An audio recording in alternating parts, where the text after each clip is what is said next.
Bienvenue à tous. Heureux de vous retrouver une nouvelle fois pour partager ensemble notre étude de la parole de Dieu.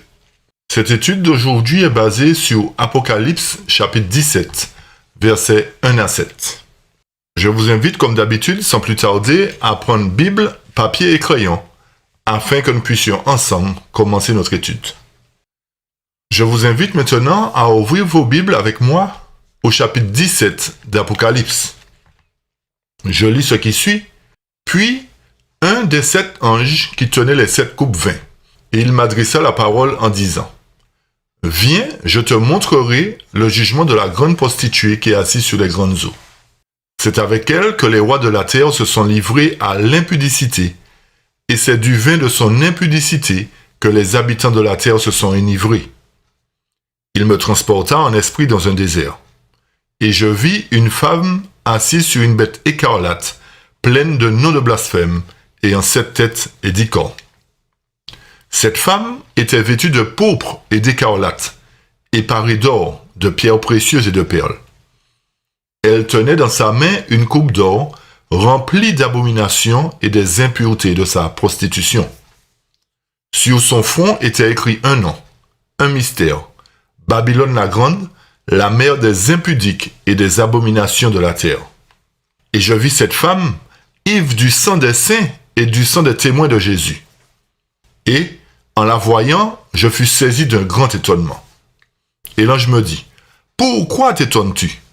Je te dirai le mystère de la femme et de la bête qui la porte, qui a les 7 têtes et les 10 cornes. » À travers ce texte, chers amis, nous voyons qu'il y a un ange qui parle à Jean. Cet ange est l'un des 7 qui tient dans sa main les 7 coupes des 7 derniers fléaux. Remarquez que les coupes des fléaux étaient prêtes, mais elles n'avaient pas été déversées au moment où l'ange avait dit à Jean : « Viens, je te montrerai le jugement de la grande prostituée. » Selon l'information donnée, il est clair que l'événement prédit par le symbole, la femme assise sur la bête, cet événement-là se passe brièvement avant le déversement des fléaux et à l'époque du jugement de la femme. Notre intérêt le plus cher, c'est de savoir qui est la femme assise sur la bête. Le premier indice est un fait très connu. L'inspiration ne représente jamais les gouvernements par une femme. Jamais. Mais de façon répétée, elle représente l'institution religieuse. Une église par une femme qui amène des convertis à son credo. À chaque fois qu'on voit une femme, elle représente une église ou un système religieux, une institution religieuse. La bête, par contre, à l'instar de toutes les autres bêtes symboliques, nous avons déjà considéré ce fait, représente le monde. Tandis que les cornes sont un symbole des dirigeants. En outre, les cornes, au nombre de 10, représentent l'universalité à l'instar des 10 orteils sur la statue de Daniel 2, et aussi des 10 vierges de Matthieu 25. Les têtes, au nombre de 7, sont elles aussi un symbole de la plénitude ou encore de la totalité. Retenez le fait que les cornes n'ont pas encore reçu de royaume. Cela nous montre que c'est la femme qui dirige. Cela constitue une évidence suffisante démontrant que le monde sera a posteriori dirigé par un corps ecclésiastique et non simplement par la démocratie ou le communisme. Retenez bien que c'est la femme qui dirige la bête parce qu'elle est assise sur la bête. Il est évident que la femme qui dirige la bête symbolise le monde à cette époque, par le fait que les 10 cornes, les puissances civiles qui existent pendant le règne de Babylone, haïront la femme, c'est-à-dire l'Église, ou le système ecclésiastique. Le fait que le communisme soit la seule puissance du monde à haïr la religion, et ce depuis le commencement du monde, constitue en soi une preuve solide que les 10 cornes sont un symbole du communisme et que la bête représente une période pendant laquelle le communisme sera sur le point de dominer le trône du gouvernement mondial. Retenez bien un point, chers amis, c'est que les différentes bêtes sont sorties de l'ancien monde, c'est-à-dire tout le monde christianisé européen. Et les 10 cornes qui n'ont pas reçu de pouvoir représentent l'autre bloc, c'est-à-dire le bloc communiste. C'est pour cela que les 10 cornes représentent effectivement les communistes qui sont censés prendre le pouvoir à un moment donné, dominer le monde à un moment donné, mais ils donneront simplement leur pouvoir à la femme. Cependant, Dieu interviendra en mettant dans leur cœur de donner leur puissance et leur force à la bête, jusqu'à ce que la parole de Dieu soit accomplie. C'est de cette manière-là qu'ils reçoivent le pouvoir pendant 1 heure symbolique avec la bête, et à la fin de l'heure, ils la mettront à nu, c'est-à-dire les 10 cornes mettront à nu la femme, et mangeront sa chair et la consumeront par le feu. Les 10 cornes, on a dit, représentent le communisme qui vont donner leur pouvoir pendant 1 heure à la bête. Et à la fin de cette heure-là, c'est-à-dire le système communiste qui n'aime pas Dieu, qui est Dieu, va faire quoi? Va détruire ce système ecclésiastique. Va mettre à nu ce système ecclésiastique et va la consumer, va la détruire totalement. Notez bien que cette femme n'est pas le symbole de quelque chose de nouveau, mais une chose aussi ancienne que l'époque des martyrs. Pour quelle raison? Parce qu'elle est à l'origine de leur massacre. Alors, que peut-elle être, sinon une contrefaçon de la religion qui tire son origine du sacrifice irrecevable de Caïn? À partir de ce moment-là, elle a enfanté le sectarisme et est devenue la mère des impudiques. Vous remarquerez que ces abominations sont très attrayantes, qu'elles sont dispensées d'une coupe en or tenues par des mains qui sont magnifiquement parées des choses les plus coûteuses de la terre. Tout cela n'est pas fait par hasard, c'est pour attirer les regards. La raison pour laquelle la vision fut montrée à Jean est rendue claire par les paroles de l'ange. Il dit à Jean, « Viens, je te montrerai le jugement de la grande prostituée qui est assise sur les grandes eaux. » L'interprétation des eaux est donnée par l'ange d'Apocalypse 17, verset 15.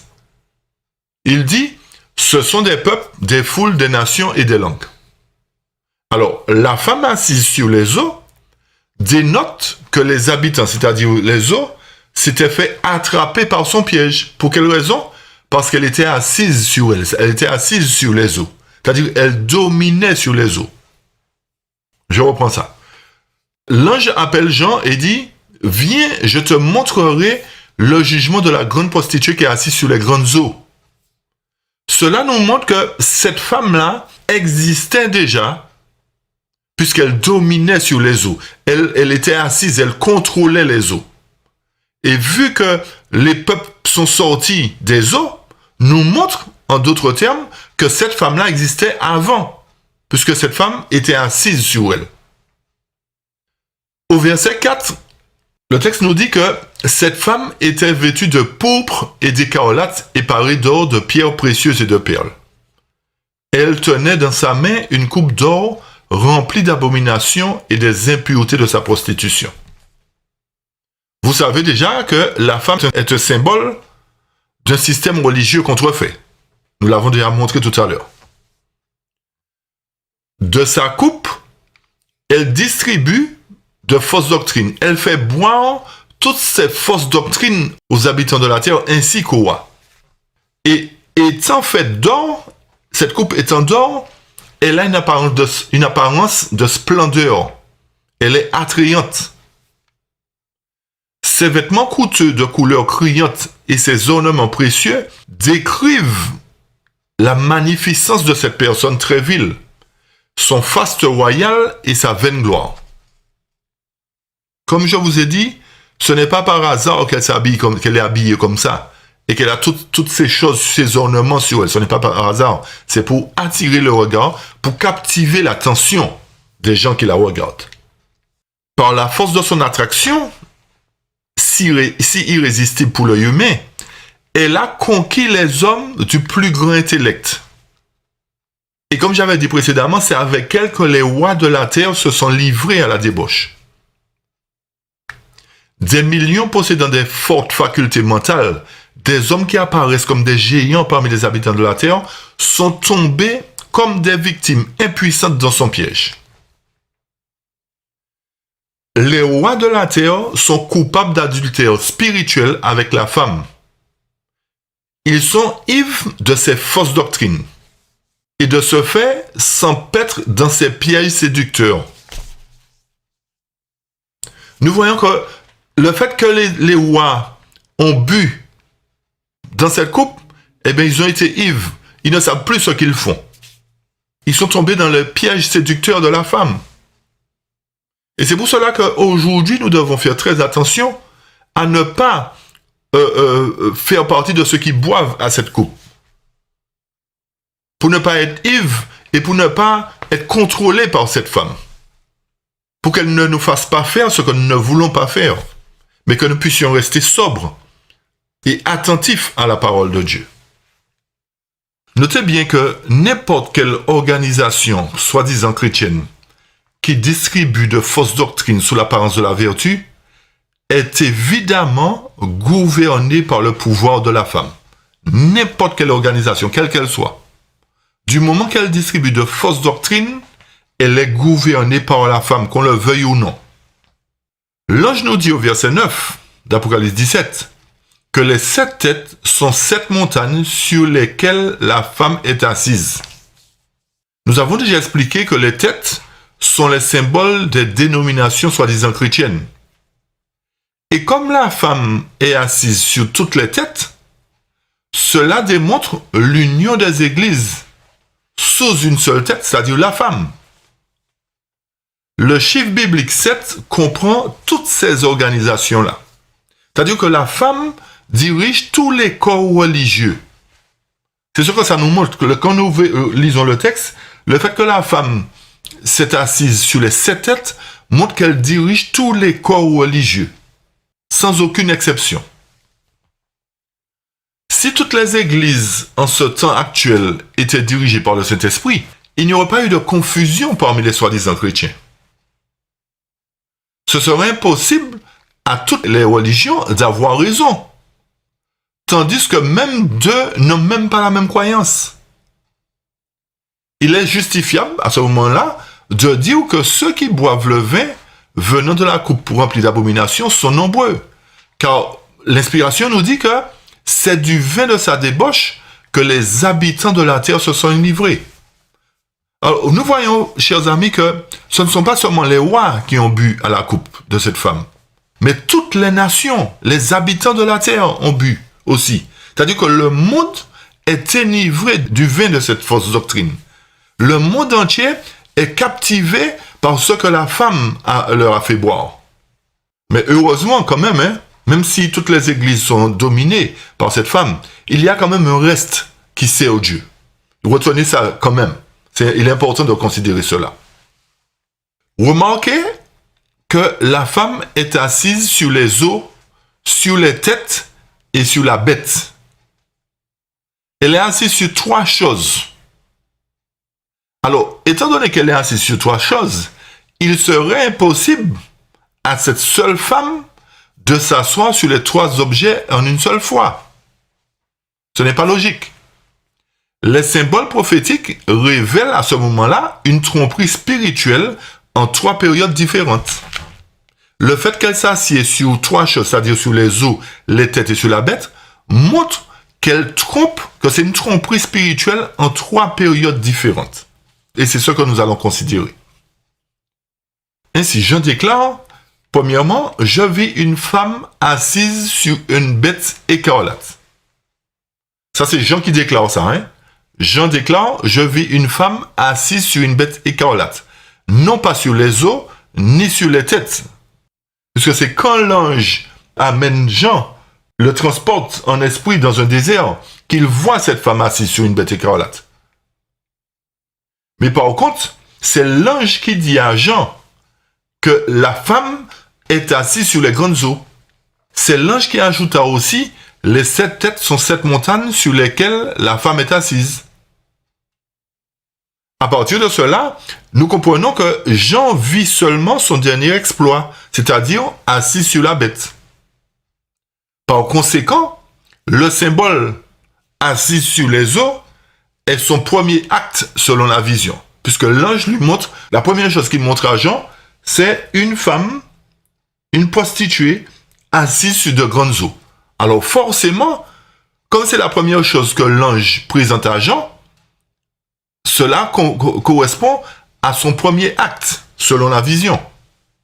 Alors, son premier accomplissement, assis sur les eaux, a dû être dans le passé, au moment où le symbole prophétique a été révélé. Son deuxième accomplissement, c'est le fait de s'asseoir sur les têtes. Parce qu'il faut que l'union des églises soit approuvée pour que, à ce moment-là, le troisième accomplissement entre en jeu. C'est-à-dire, le deuxième accomplissement, elle s'assied sur les têtes. Elle dirige toutes les églises. L'union des églises. Et suite à cela, vient le troisième accomplissement, qui est d'être assise sur la bête. C'est-à-dire le temps où elle est jugée. Je reprends ça. Son premier accomplissement, elle est assise sur les eaux. Elle domine les grandes eaux. Elle domine sur toutes les nations, puisqu'elle est assise sur les eaux. Elle est assise sur l'ancien monde. Deuxième accomplissement, elle s'assied sur les têtes. Elle dirige les corps religieux. Troisièmement, elle est assise sur la bête. Après que les églises aient demandé à l'État, nous avons vu ça dans les études précédentes, le fait que les églises protestantes ont demandé à l'État de signer un décret, cela lui donne la possibilité à ce moment-là, à cette femme, de s'asseoir sur le monde entier, sur la bête. Ça, c'est son troisième accomplissement. Comme les églises protestantes sont représentées par les têtes, cette femme-là n'aurait pas pu s'asseoir sur elle avant la réforme. Pour quelle raison? Parce que les têtes, c'est-à-dire ces églises-là, n'existaient pas encore. Cela nous montre, en d'autres termes, qu'elle doit s'asseoir à un moment où toutes les églises ont pris naissance, où toutes les églises existent. Comme les têtes sur lesquelles la femme est assise ne sont pas blessées, remarquez ça bien dans Apocalypse 17, il est clair que le symbole prophétique doit s'accomplir quelque temps après la guérison de la blessure mortelle sur la bête semblable à un léopard d'Apocalypse chapitre 13. Alors, le symbole assis sur les têtes dénote l'union des églises car elle s'assoit sur elles.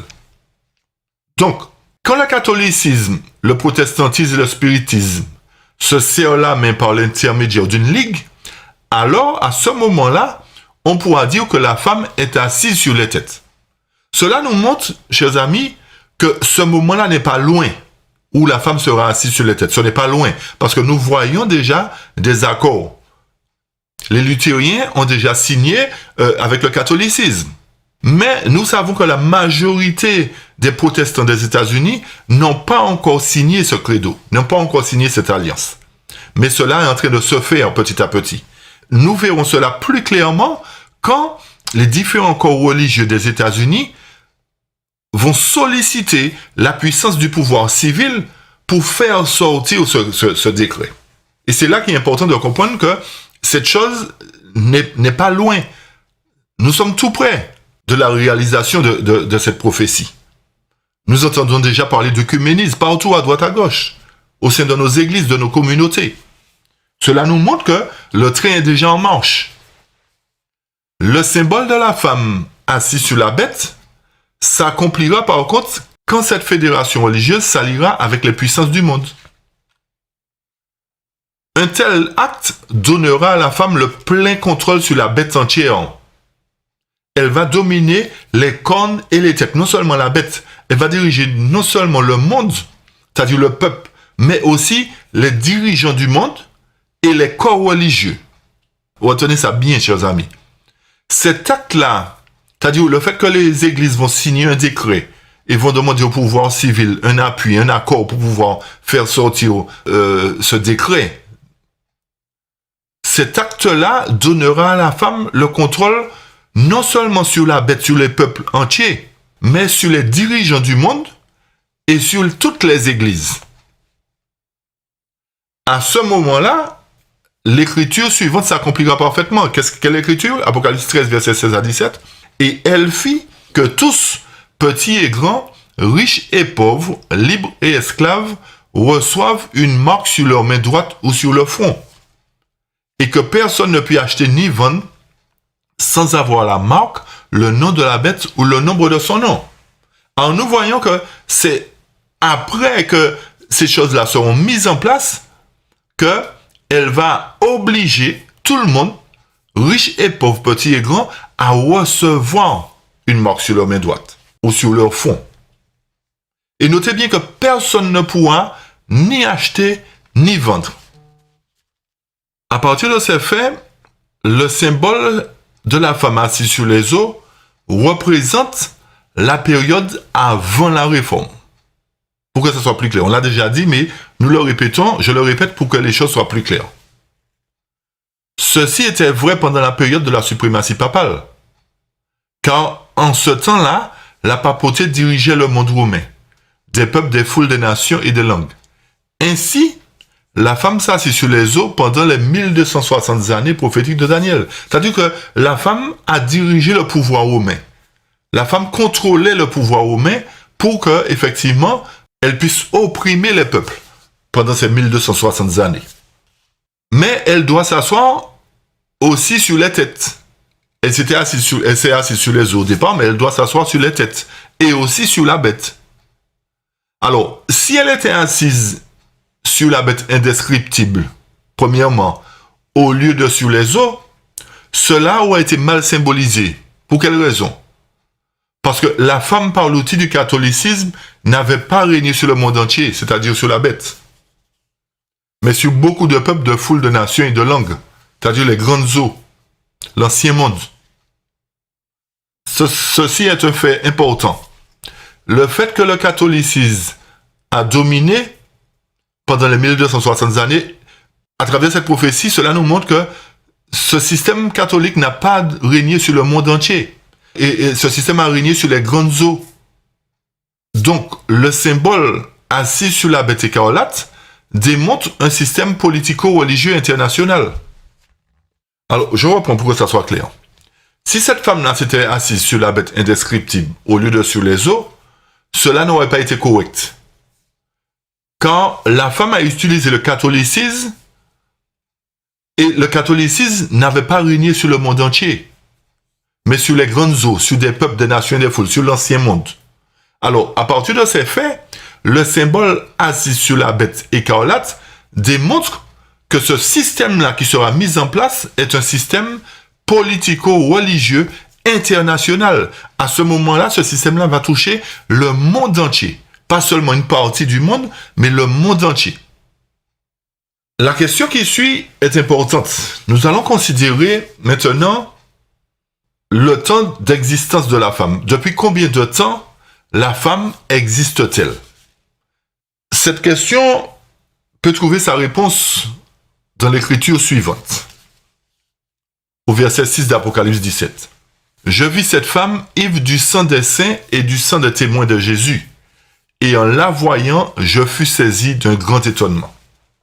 Le texte nous dit que cette femme-là était ivre du sang des saints et du sang des témoins de Jésus. Nous savons que l'Église romaine a joué un rôle, effectivement, quand elle persécuta les chrétiens et les martyrisa. Donc, cette Église romaine-là est aussi ivre de leur sang. N'oubliez pas que c'est la femme qui dirige l'Église romaine. Puisqu'elle était assise sur les grandes eaux, elle était déjà là avant même que l'Église romaine ne vienne à l'existence.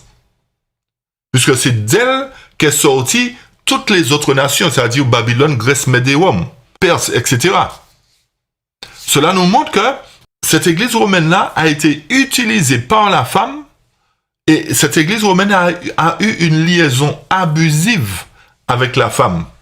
Et elle aussi, elle était ivre du vin de sa prostitution. Cette église-là était ivre parce qu'elle a bu aussi du vin de la prostitution de cette femme. Elle a bu dans la coupe de cette femme. C'est pour cela que cette église romaine-là a accompli des actes aussi atroces. Elle a fait couler le sang des saints et des témoins de Jésus. Mais est-ce qu'il faut pour cela s'arrêter là? Nous irons un peu plus en profondeur pour comprendre effectivement si cette prophétie s'arrête qu'à l'église romaine. Ou est-ce que cela s'étend beaucoup plus dans le temps? Notez bien que cette femme n'est pas le symbole de quelque chose de nouveau, mais d'une chose aussi ancienne que l'époque des martyrs, car elle est à l'origine de leur massacre. La femme, notez bien, n'est pas originaire de l'église romaine, mais c'est plutôt elle qui produisit cette église. Je reprends ça. La femme n'est pas originaire de l'église romaine, mais c'est elle qui produisit cette église. Donc, si c'est elle qui produisit cette église, nous devons suivre sa piste, la piste de son existence, au-delà du commencement de la papauté. Notez bien ce point, chers amis. L'église romaine, ou encore la papauté, est représentée sous le symbole d'une corne et une tête, c'est-à-dire des yeux et une bouche qui parlaient avec arrogance, selon Daniel chapitre 7. Et deuxièmement, elle est représentée sous le symbole d'une tête blessée, selon Apocalypse chapitre 13, verset 3. Si la tête blessée représente la papauté, et la femme qui s'assied sur elle représente aussi la papauté, quel est l'intérêt? Il n'y a pas de logique là-dedans. La femme ne peut pas s'asseoir sur elle-même. C'est-à-dire la femme ne peut pas s'asseoir sur la tête si la tête représente l'Église catholique. Cela nous montre que la tête blessée représente bien l'Église chrétienne, ou encore l'Église romaine.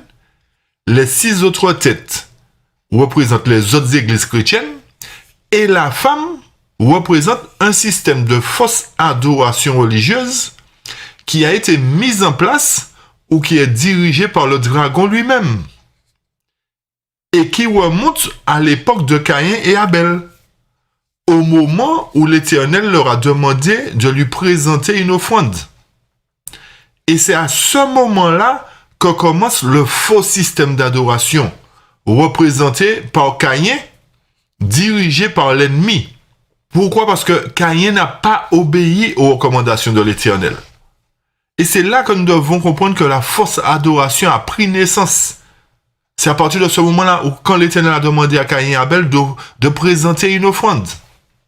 Nous allons maintenant chercher la clé qui nous prouve que cette femme n'est pas l'Église romaine, mais que son origine remonte bien au-delà de l'Église romaine. Et c'est ce que nous allons faire maintenant. Nous allons chercher la clé pour nous permettre de comprendre depuis quand cette femme existe. Cette clé se trouve dans le chapitre 18 d'Apocalypse, au verset 24. Et quand nous aurons cette clé, nous comprendrons mieux depuis quand cette femme existe. Et c'est là la seule clé de la Bible pour nous montrer l'existence de cette femme-là. Et cette clé-là, nous ne devons pas la perdre. Le texte nous dit, Apocalypse 18, verset 24, « Et l'on a trouvé chez elle, c'est-à-dire chez cette femme, chez cette prostituée, avec la coupe d'or, et on a trouvé chez elle le sang des prophètes, des saints et de tous ceux qui ont été égorgés sur la terre. » Et nous reprenons le verset 6 du chapitre 17, qui nous dit, « Et je vis cette femme, ivre du sang des saints et du sang des témoins de Jésus, et en la voyant, je fus saisi d'un grand étonnement. » Quand nous accordons les deux textes entre eux, nous voyons que cette femme-là, chez elle, on a trouvé quoi? Non seulement le sang des saints et des témoins de Jésus, mais le sang des prophètes. Et aussi le sang de tous ceux qui ont été égorgés sur la terre. Alors, vu que la clé, nous avons dit, se trouve au verset 24, nous comprenons que ce n'est pas seulement l'Église de Rome qui a tué des victimes, qui a tué des chrétiens, qui a opprimé, qui a fait couler du sang. Mais le sang a coulé bien avant que Rome existe. Pourquoi? Parce que le texte nous dit, on a trouvé chez elle le sang de tous ceux qui ont été égorgés sur la terre et le sang des prophètes. Nous savons que le premier qui a été égorgé sur la terre, c'est Abel. La parole de Dieu nous déclare que la femme est coupable du sang des martyrs de tous les âges. Et cette femme-là est ivre du sang d'Abel et aussi le sang de tous les martyrs se trouvent en elle. Cela prouve que Caïn était son premier client. Comment se fait-il que Caïn était son premier client? En présentant un sacrifice contrefait et en tuant son frère. Rappelez-vous que lorsque l'Éternel avait demandé à Caïn et Abel de présenter une offrande, Abel a obéi strictement à ce que Dieu lui avait ordonné en présentant une offrande avec un animal. Tandis que Caïn a voulu faire à sa tête et présenter sa propre adoration, sa propre offrande. Et c'est là que nous comprenons, chers amis, que le premier faux système d'adoration est entré en jeu. Ce premier faux système d'adoration a commencé par Caïn. C'est-à-dire cette femme-là a fait boire à Caïn dans sa coupe aussi. Et comme nous savons que cette femme-là, c'est un faux système d'adoration, et que Caïn a offert une fausse offrande, on va dire, cela nous montre que Satan est à l'origine de cette femme-là. Satan est à l'origine de ce faux système d'adoration qu'il a mis depuis l'époque de nos premiers parents. Retenez bien la clé, je vous ai dit au verset 24, on a trouvé chez elle le sang des prophètes, des saints et de tous ceux qui ont été égorgés sur la terre. Le texte est clair, le texte nous dit tous ceux qui ont été égorgés sur la terre. Et le premier qui a été égorgé sur la terre, c'est qui? C'est Abel. Pour quelle raison il a été égorgé? Pour une question d'adoration. Alors, nous comprenons par là, chers amis, que vu que la première personne qui a perdu sa vie, l'a perdu par rapport à l'adoration. Et nous voyons que bientôt, très bientôt, le faux système qui sera mis en place sera un faux système pour induire les gens à une fausse adoration aussi. Et c'est là que nous comprenons que cette femme-là est dirigée par Satan. C'est-à-dire ce faux système d'adoration représenté par la femme, c'est Satan qui est derrière tout ça. Étant donné qu'il n'a pas encore réussi à faire boire à tout le monde du vin de sa coupe, dans les derniers temps, il va faire un système international pour que les nations puissent présenter une fausse offrande d'adoration à l'Éternel. Et c'est ça que nous devons analyser, nous devons comprendre dans ce chapitre. De même que la première adoration a commencé alors que nos premiers parents étaient encore là. Le premier système d'adoration a commencé avec les enfants d'Adam et Ève. Et le dernier système d'adoration va battre son plein bientôt avec les États-Unis d'Amérique. C'est pour cela que nous devons comprendre que le sujet qui va nous concerner, c'est un véritable sujet d'adoration. Nous verrons clairement qui sont ceux qui adorent le vrai Dieu et qui sont ceux qui adorent la bête et son image. Qui sont ceux qui ont bu du vin de la coupe de cette femme et qui sont ceux qui se sont nourris de la pure parole de Dieu. C'est ce que ce conflit va montrer bientôt. Est-ce que nous allons nous laisser endoctriner par la femme? Est-ce que nous allons boire de cette coupe pour présenter une fausse adoration à l'Éternel? Ou est-ce que nous allons nous mettre du côté de l'Éternel pour présenter la vérité dans sa pureté? Tout cela nous montre, chers amis, que au sein de chaque communauté déjà, il y a de fausses offrandes qui sont présentées, de fausses adorations. Et c'est pour cela que nous devons reconsidérer nos voies au sein de nos communautés, de nos églises. Quand nous venons devant l'Éternel, qu'est-ce que nous lui offrons?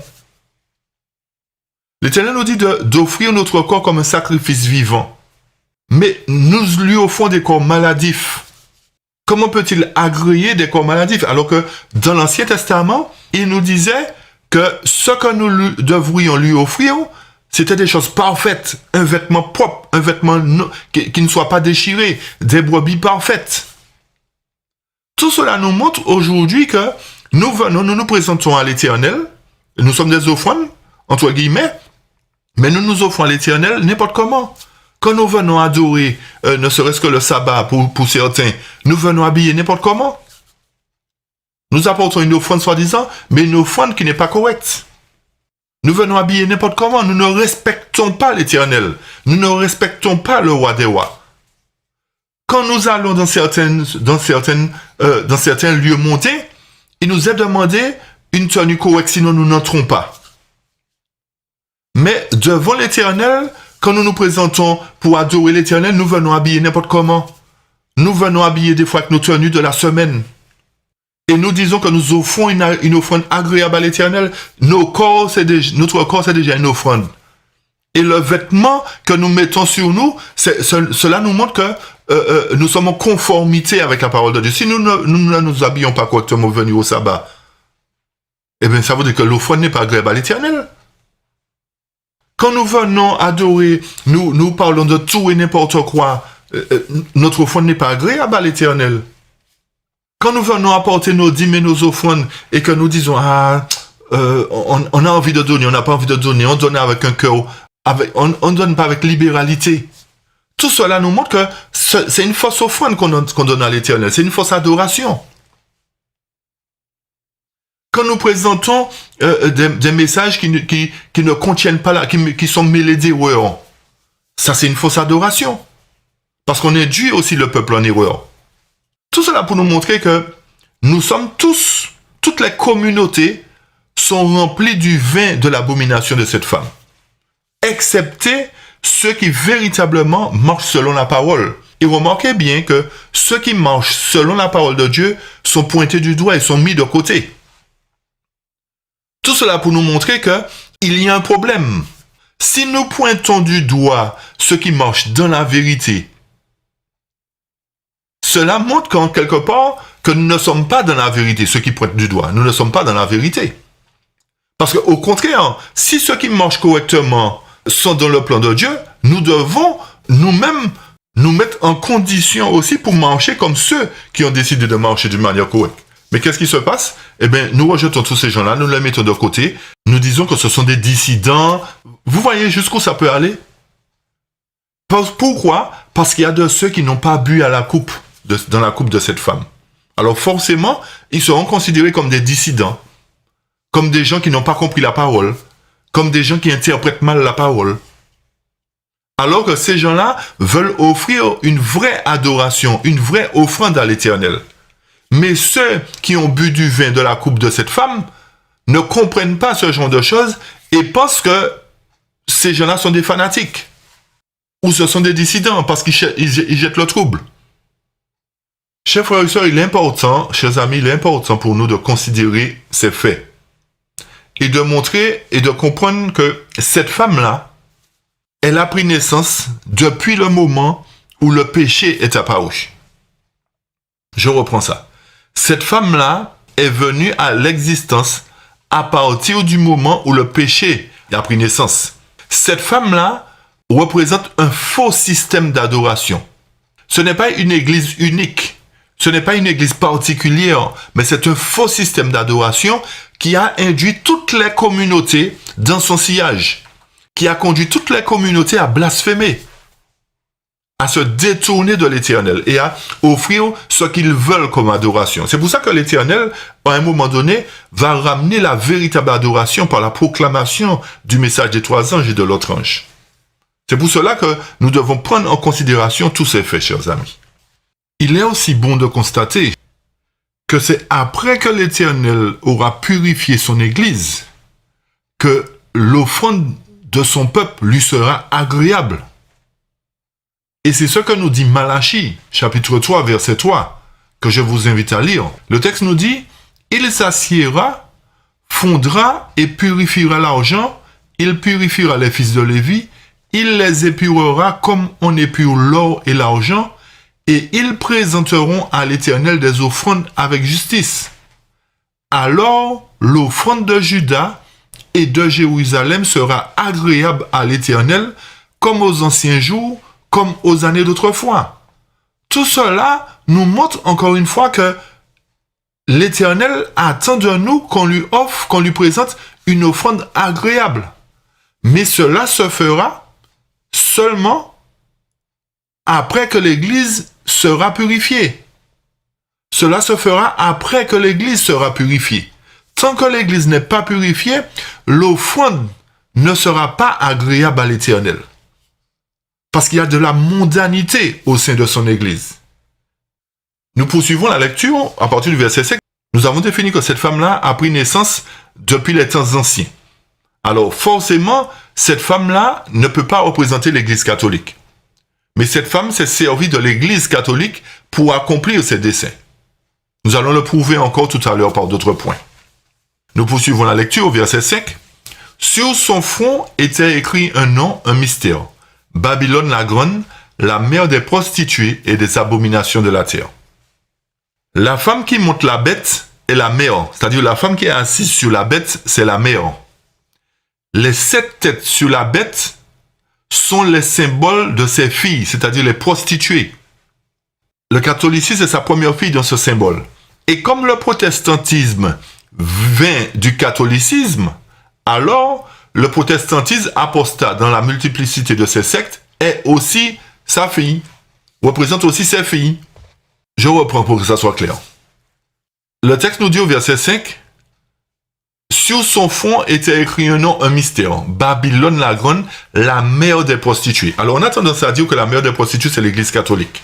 Mais comme nous avons prouvé que cette femme-là vient à l'existence depuis au moment où le péché a existé, c'est-à-dire elle existait bien longtemps avant la papauté, elle existait bien longtemps avant Babylone, Grèce, Mède, Rome et toutes ces nations. Cela nous montre que cette femme-là n'est pas la papauté, contrairement à ce que beaucoup disent. Mais tout cela est fait encore pour nous détourner de ce qui va venir, pour nous détourner des points importants concernant la marque de la bête qui sera érigée par la bête à 2 cornes. Tout cela est fait pour que nous fixions la papauté, pour que nous puissions passer à côté de la vérité. Je reprends les choses pour que ça soit clair, chers amis. Cette femme-là a existé bien longtemps avant la papauté, alors elle ne peut pas représenter la papauté. Elle domine sur la papauté. Elle utilise toutes les églises pour faire passer ses dogmes, pour faire passer sa fausse adoration, son faux système d'adoration. Et c'est pour ça que nous avons dit que le catholicisme est sa première fille et les églises protestantes, ce sont ses autres filles. Puisque les têtes sont au nombre de 7. C'est-à-dire la totalité. Toutes les églises sont concernées par le vin, on bu du vin de son abomination. Toutes les églises. Et comme j'ai dit, excepté ce petit reste qui n'a pas bu en fait à la coupe de cette femme. Alors, on pourra dire que la femme est la mère du catholicisme et le catholicisme est la mère du protestantisme. C'est ça qu'il faut considérer. Le révélateur dit, c'est-à-dire Jean, nous dit « Je vis une femme assise sur une bête écarlate pleine de noms de blasphème. » Le nombre des têtes et pleine de noms comprend toutes les ramifications du protestantisme et du catholicisme. Si la mention n'avait pas été faite à propos de pleine de noms, plus que 7 et écarlate, qui démontre que le peuple de Dieu a été appelé à en sortir, donc écarlate enlevé, sous la malédiction prête à périr. Cela nous montre que sur toutes les têtes, il y a des noms de blasphème. Non seulement sur les têtes, mais sur toute la bête aussi. Sur toute la bête. Le nombre biblique 7, c'est-à-dire 7 têtes, aurait inclus ceux qui portent le message de Dieu, comme dans la période de la bête semblable à un léopard, à l'époque que sa blessure mortelle fut guérie. Donc, il n'aurait pas tenu compte de l'Église qui garde les commandements de Dieu et la foi de Jésus. Et ainsi, il aurait contredit l'écriture suivante, et le dragon fut irrité contre la femme, c'est-à-dire l'Église de Dieu, la véritable Église de Dieu, et il s'en alla faire la guerre au reste de sa postérité, c'est-à-dire à ceux qui gardent les commandements de Dieu et qui retiennent le témoignage de Jésus. Pour expliquer cela, pour que ça soit clair. Si Dieu n'avait pas un peuple à part, qui n'adorait pas la bête, qui n'adorait pas l'image de la bête, cela aurait contredit les Écritures, puisque dans Apocalypse 12, rappelez-vous, quand l'Éternel a ouvert la terre pour que la terre puisse engloutir le fleuve, c'est-à-dire les inconvertis que le dragon avait lancés contre l'Église, eh bien, le fait d'avoir ouvert la terre que le fleuve ait été englouti par la terre, c'est-à-dire, cela nous montre qu'il y avait une œuvre de purification qui devait se faire, de séparation du péché et des pécheurs. Et c'est pour cela que Apocalypse 12 nous dit que le dragon fut irrité contre la femme, c'est-à-dire contre l'église purifiée. Cela nous montre que au moment où l'image de la bête sera effective, il y aura aussi une église purifiée. Je reprends. Au moment où la marque de la bête sera votée, il y aura aussi une église purifiée. Et le dragon sera irrité contre cette église purifiée-là. Alors, comme il sera irrité contre cette église-là, il ne pourra pas les atteindre. Qu'est-ce qu'il va faire? Il va aller faire la guerre au reste, c'est-à-dire à la grande foule qui doit sortir de Babylone. C'est pour cela qu'il y a un message qui doit être prêché pour dire à tous ceux qui sont dans la grande foule, dans le monde, au moment où le décret sera voté, il y aura aussi un message qui sera prêché pour dire sortez de Babylone, venez vers la vraie adoration. Pourquoi? Parce qu'il y a un système de fausse adoration qui est mis sur pied là et qui veut vous opprimer. C'est pour cela qu'il faut que l'Éternel ait un peuple purifié d'abord. Pour terminer, nous allons voir 3 points. 3 points concernant la femme assise sur les eaux pour prouver encore une fois de plus que cette femme-là n'est pas l'Église romaine. Notez bien ces points.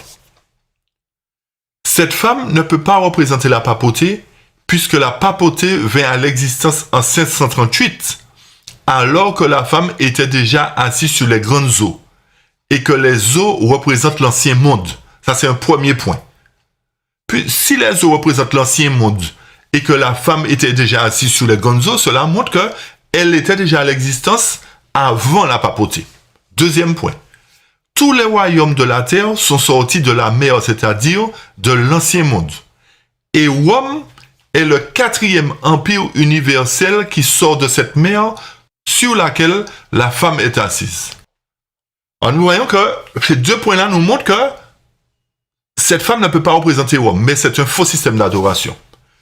Le 3e point se trouve au verset 17. Au verset 2 du chapitre 17.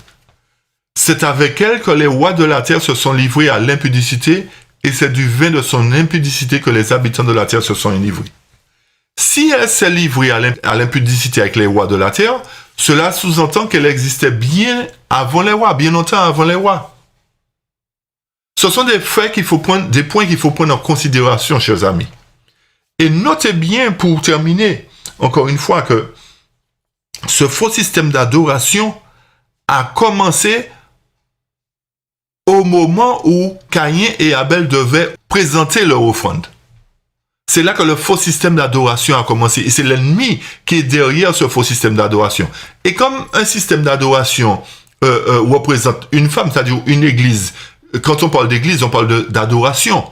Forcément, la femme représente une église, mais contrefaite. Une église dirigée par le dragon, par le serpent ancien, par le diable. Et il a mis cette église-là en évidence au moment de l'offrande de Caïn et Abel. Et c'est pour cela qu'il n'a pas fini avec son système d'adoration, son faux système d'adoration. Il va faire que son faux système d'adoration touche la planète entière à ce moment-là. Alors, comme j'ai dit tout à l'heure, nous comprenons bien que le conflit qui sera en jeu sera un conflit entre la véritable adoration et la fausse adoration. Cela nous montre que ce n'est pas la papauté qui a mis ça en place, mais c'est bien l'ennemi qui a mis ce faux système d'adoration en place. En tout cas, chers amis, je prie Dieu pour que nous puissions vraiment comprendre l'importance d'étudier la parole, l'importance de mettre en pratique et d'analyser chaque point, l'importance de faire comme les Béréens, de lire et de relire, d'analyser point par point, pour que nous ne puissions pas nous laisser emporter par tout vent de doctrine, nous laisser emporter par toutes sortes de malversations, toutes sortes de fausses théories, apportées par des gens mal intentionnés qui ont bu aussi dans la coupe de cette femme. Puisse Dieu vraiment nous aider à mettre en pratique toutes ces paroles et à vivre d'une manière digne. Et je vous invite à lire un dernier texte avec moi. Je vous laisse en mémoire ce passage qui se trouve dans Romains 16 à partir du verset 25, 26 et 27, qui nous dit « À celui qui a le pouvoir de vous affermir selon mon évangile et la prédication de Jésus-Christ, conformément à la révélation du mystère tenu secret dès l'origine de temps, mais manifesté maintenant par les écrits prophétiques d'après l'ordre du Dieu éternel et porté à la connaissance de toutes les nations en vue de l'obéissance de la foi. À Dieu, seul sage, la gloire par Jésus-Christ, au siècle des siècles. Amen.